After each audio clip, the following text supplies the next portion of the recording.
So Star Wars Squadrons finally released, and oh boy was I afraid of this game. During the time that I watched the reveal trailer, I thought it was pretty cool, but after it ended and over the extent of the end of summer and the beginning of fall, I started to think that this game was the most milquetoast, bland, and unceremonious successor to the Squadron series, a trilogy of games that I played a lot back in high school. But the biggest problem was that I never really enjoyed flight in Star Wars games. Personally, it was always a little bit too clunky, especially in the recent DICE Battlefront titles. So a Star Wars game that was essentially made to replace Battlefront 2, that's solely set in space combat, sounds like the biggest announcement that could ever fall on my deaf ears, regardless of my love for the franchise. I also feared that this game would retread territory from previous media, have bland characters, have a shit story, and just be an overall waste of money even if it was $40. Yeah, I had surprisingly low expectations for this one. But thankfully, I was mostly wrong. Squadrons ended up being pretty damn good in its own right, but it still had some problems that I feared would come true. Alright, let's start off with characters, since I actually ended up liking them a lot. Specifically both of the squadrons that you take part in, that being Titan and Vanguard. I really enjoy the small hints in the story that piece together a backstory for everybody. Like Keo being an ex-racer, Fritz being a gambler, Shen being a survivor of a brutal attack from Anvil Squadron, and Gray wanting to settle down with his husband and retire. Those four definitely are my favorite characters in the entire game. I'd have liked to care about everybody else, but I just don't think that there was enough time in the story for them to all shine. Yeah, I'm gonna say this over and over again, but almost nothing actually happens with these characters, including my favorites. There's no internal conflict, no change of pace, nothing. Every single one of these characters is as stationary as possible. What you see in the beginning is what you'll see in the end, and it's completely disappointing. I mean, I am glad that, besides the beginning, none of the characters defect to the opposite side for drama's sake. It would have been a complete cop-out if that was the way that they got us to care about our Imperial squadron. No, they're all terrible people who just think that they're right. They do bad shit, but they aren't completely irredeemable, and that's what makes them interesting. And it also would have been a shitty way to make drama for the New Republic. The trope of people defecting is old as time. It can still be done well, but I think, especially since it was done in Battlefront 2, it gets old as shit, and I'm glad this game just stuck to its guns. So there is that. Also, Squadrons did hold in the need to constantly reference tons of Star Wars media, which I applaud. I think Skywalker is only said once. Vader and Leia are in completely separate cutscenes for only like 5 seconds each. There's tons of Rebels references, including a character from that show being a pretty integral part of the overall plot, which is really cool for those fans. But sadly, there's absolutely no references to Battlefront 2 besides a helmet that you can get in customization.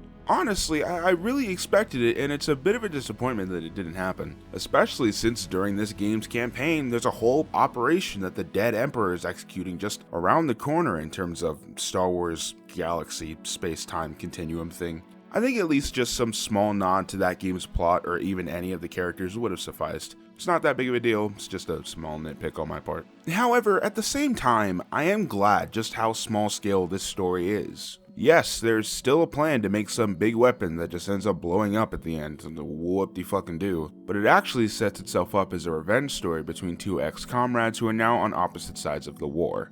Now that sounds pretty cool, but nothing beyond the actual setup is done with it. Besides that, my biggest complaint about the story was the way it was told. In the marketing, it highlighted the dichotomy between the Imperial and Rebel squadrons, and in my head, I thought that these would be separate short campaigns that come together to make one cohesive story. But I ended up being kind of right and very wrong. These two really short stories about the two factions are smushed together into one pretty short campaign where I feel like even after 7 hours, I missed a ton of information. All Motive Studios had to do was tell two separate sides of a story, a la X-Wing and TIE Fighter from both 93 and 94 respectively, but the upper hand you had was that it could have been two completely different sides of the same story instead of sequels like the X-Wing series. It is as clear as your piss should be, drink more water, that Squadrons takes inspiration from both the X-Wing series and the Squadron trilogy, but the problem is that they didn't use that to their advantage, at least when it comes to the story. Instead of taking your time and telling a very layered campaign with two protagonists on opposite sides, who would have been cooler if they were rivals, just saying.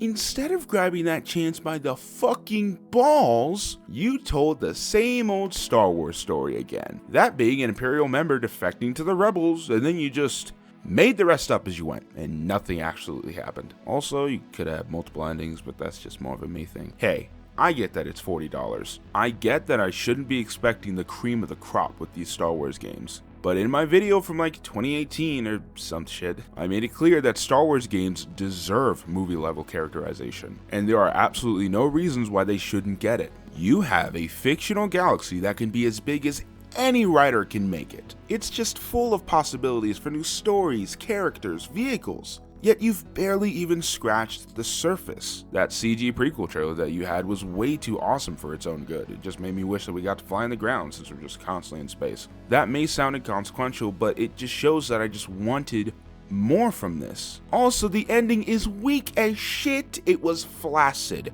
The only way to describe it is flaccid. It's kind of disappointing that the two squadrons never meet or even know of each other's existence for almost the entire game. With all of the good characters that we actually got, they never do anything drastic or meaningful, and that's what I mean by flaccid. For $40, it's pretty great gameplay wise, which we'll get into in a second, but with its story, it set up a good foundation, but then just forgot to actually build the house on top of it. It's just, you were so damn close, you just needed to take more risks. The gameplay though, now this is where the fun begins. The gameplay in Squadrons has to be the most thorough, excessive, difficult, and yet enjoyable flight combat that I've ever played in a Star Wars game, and you can take that shit to the bank and cash it in. If you've ever hated a Star Wars game's flight mechanics due to lack of polish, maneuverability, customization, or anything really, then Squadrons got you covered, boys. I've never been as happy as I was flying in Squadrons for the first time.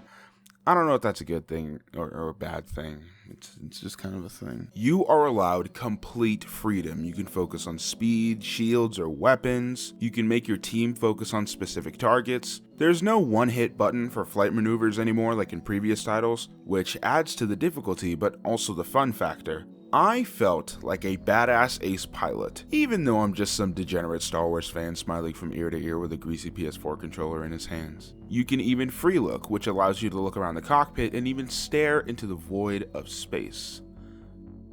Damn, is this game beautiful. You know, if there weren't space Nazis shooting at me every second, I'd legit just sit here as long as I possibly could. You know, I really don't like this word. It's just a buzzword that gets thrown around to the point where it's completely lost its luster. But Squadrons is really immersive. It slaps you into the galaxy far, far away, and it makes you feel like you're really there, regardless of the fact that my monitor is like 2 feet away from me. However, if you got vertigo, or if you get car sick like really easily, then I highly suggest playing this game in short bursts. I usually don't have issues like that with most games, but the sheer amount of spinning, boosting, and turning upside down that you'll be doing will take a toll on your stomach, just take it from me. Plus, this game was made with VR in mind, so for all you rich bastards, I'm glad that you get to enjoy that vertigo in 360 degrees. This game is also pretty difficult. I finished it in about 7 hours, but that was mostly in normal mode with the last 5 or so missions in story mode just to save time. Because fuck! This game isn't cry yourself to sleep hard, but I definitely got a sense of me having to actually really try throughout most of the game. Most Star Wars games are like a turn your brain off kind of experience, which is totally fine. But I am glad that Squadrons kind of really put its best foot forward in terms of gameplay. Motive really went above and beyond in order to make players want to keep coming back for the multiplayer. However, there's some complaints by specific fans online. It's not about anything major or important because that would actually make sense. I saw people online disliking the trailer and complaining that fighters, like the X-Wing, shouldn't be able to stop in the middle of space. Did you hear that? We're questioning the canon of a fictional ship flying in fictional space. Alright, pardon my French, but personally, fuck the canon. Is this also why most Imperial fighters don't have shields, making all the Imperial section of this game significantly less fun? If so, then the canon can get doubly fucked. Now look, don't get me wrong, I am a Star Wars fan through and through. I love it all, it's amazing. You can literally give me a candy wrapper with a pencil drawing of Yoda on it and I will think that you're the best person of all time. You can litter at me and I will accept it if it has Yoda. So believe me, I like this shit too. But as somebody who also enjoys video games, I'd much rather you make an enjoyable game than a truly canonical experience. Actually imagine, if you were never able to stop in Squadrons, which would completely new to the game in my opinion. In Squadrons, the whole point is freedom to do whatever you want, to fly your own way. Sometimes it's good to stop for a second to reposition or to get in position for an attack, or even to just take in these beautiful landscapes created solely for this title. To remove this solely based on the canon of Star Wars seems a little ridiculous to me. But hey, what do I know? I'm just the guy who likes this game. I don't know what game it's going to be, but I know it's going to be one that people don't like. Here's an actual major complaint that I have because I'm a picky bitch. Almost all of the customization parts are locked behind multiplayer specific currency, meaning that unless you have all this, you will never get any of this stuff if you're a single player person like myself. I thought EA learned their lesson with Battlefront 2. In that game, you're still able to collect currency through all multiplayer modes, meaning that regardless of if you're into multiplayer or not, you're going to get your money's worth in terms of additional content. Yeah, it was still barren at launch and it took a very long time for it to get to the point that it is today. If we're talking specific numbers, in 1 month, this will all tally up to about 3 years worth of updates. And yeah, that game was made by DICE and this was made by Motive. But you'd think a mechanic this small, yet so important, would be kept intact. Like, who benefits from this stuff being locked behind multiplayer besides, yeah, that's an obvious answer. What the fuck am I asking for? There's no microtransactions, thankfully, but I do hope that, like the loot boxes in BF2, this dumb mechanic will be patched out as well. Hopefully there'll be lots of updates adding things like more single player content, but who knows, the road for the rest of Squadrons is very foggy.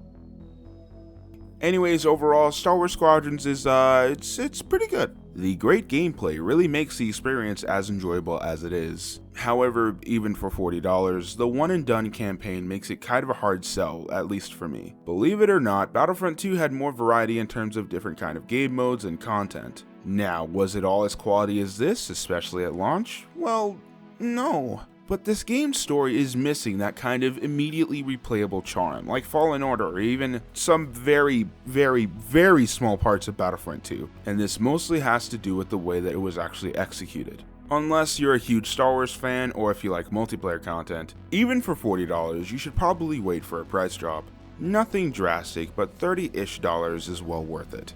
But if you're a fan of these games, then you probably already bought this, be honest with yourself. And that is all I got for you. Like, subscribe, and all that jazz. I'll catch you guys next time. Have a good night.